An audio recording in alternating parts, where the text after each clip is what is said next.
పూజ్యులు శ్రీ గణపతి శ్రద్ధాను స్వామీజీ, గౌరవనీయులు పూజ్యులు శ్రీ దత్త విజయానంద స్వామీజీ, ఈ సమావేశానికి విచ్చేసిన భక్తులందరికీ పేరు పేరున మనస్ఫూర్తిగా నమస్కారాలు, అభినందనలు. ఈరోజు స్వామీజీని ఇక్కడ నేను దర్శనం చేసుకోవడం నా అదృష్టంగా నేను భావిస్తున్నా. ఆయన ఆశీస్సులు తీసుకున్నా.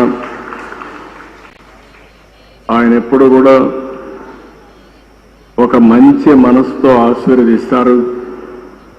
సమాజం కోసమే ఆయన పనిచేస్తున్నారు.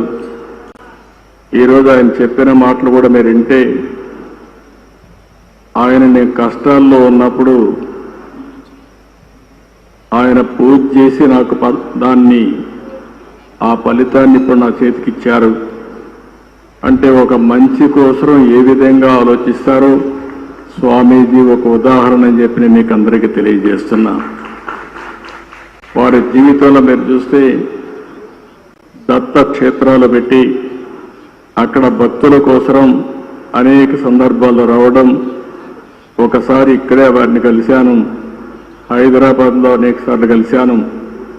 వారిని ఎప్పుడు కలిసినా ఎంత సమయం ఉన్నా అక్కడే ఉండాలి అనే మనస్సంతా ఆయన దగ్గర దొరుకుతుంది.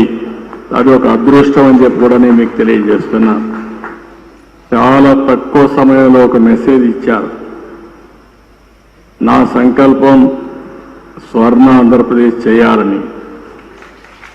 ఒకప్పుడు విజన్ 20